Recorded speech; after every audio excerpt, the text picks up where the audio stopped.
আর অথচ যে দরিদ্র দারিদ্র ছিলেন, দরিদ্র ব্যক্তি, তাকে আল্লাহর নবী মুসা আলাইহিস সালাতু ওয়াস সালাম ডাকলেন মিসকিন ফকির।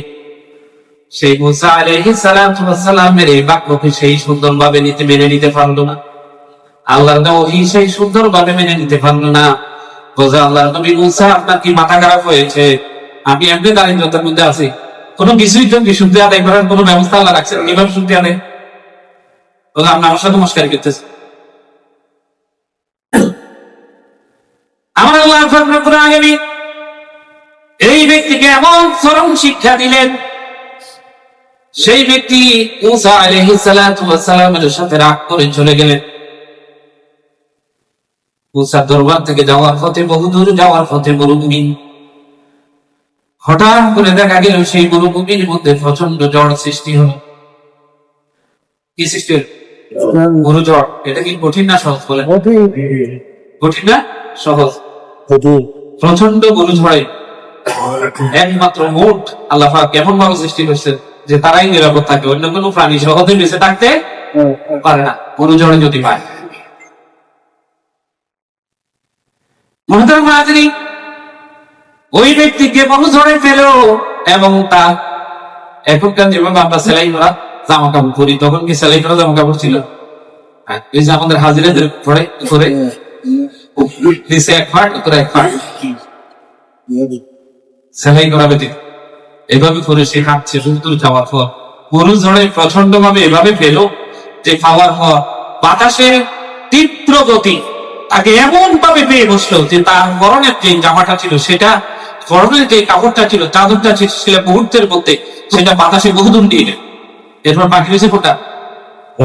বলে গরমেরটা। বাতাস গতি বাড়তে বাড়তে বাড়তে বাড়তে এমন ভাড়া বাড়লো যে ফরনেরটাও কি বলে চলে গেল, খুলে চলে গেল।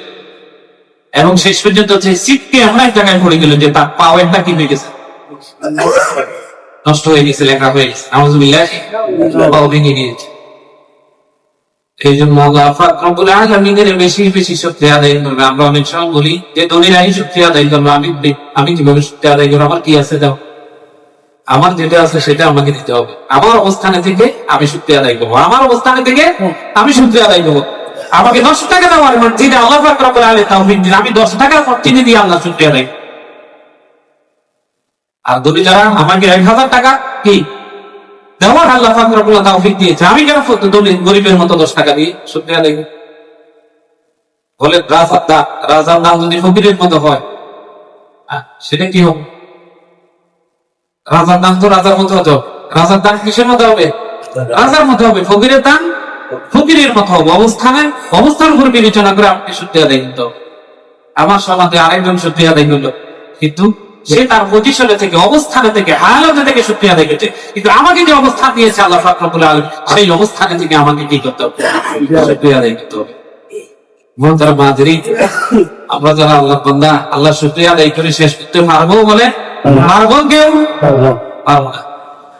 এই জন্য আমাদের পাগলা কবি কত সুন্দর করে ফেলেছে, এই গুটিহীন নীল আকাশ ও বহরে মাঝে তুমি কুদরতি ইশারায় রেখেছো, ও গো আল্লাহ শুকর তোমার, আমারে যে মুসলিম তুমি করেছ। সুবহানাল্লাহ। এই যে মুসলমান বানাইছে এই ফিতনা ফাসাদের যুগে, মুসলমানদের ঘরে পাঠাইছে এই ফিতনা ফাসাদের যুগে। ইহুদি মায়ের ঘরে আমাকে পাঠাই নাই, খ্রিস্টান মায়ের ঘরে পাঠাই নাই, বৌদ্ধ মায়ের ঘরে পাঠাই নাই, হিন্দু মায়ের ঘরে পাঠাই নাই। যে ব্যক্তি আল্লাহকে চিন্তা করে, এই জাতীয় আবেদা কনেতা পৌঁছে না মায়ের ঘরে, দুনিয়াতে মায়ের ঘরে ঘুষ খাওয়ার যে আল্লাহ আমাকে তৌফিক দিয়েছে, সেই আল্লাহর শুকরিয়া যদি সারা জীবন সিজদায় পড়ে থেকে আল্লাহর কুদরতি কদমে সিজদায় পড়ে থাকি, তাহলে আল্লাহর শুকরিয়া আদায় করা সম্ভব হবে না, হবে না, হবে না। সুতরাং আসুন আমরা শুকরগুজার বান্দা হই। আল্লাহ পাক রব্বুল আলামিন আমাদেরকে শুকরগুজার বান্দা হওয়ার তৌফিক দান করুন। আমরা শুকর করি। আমিন।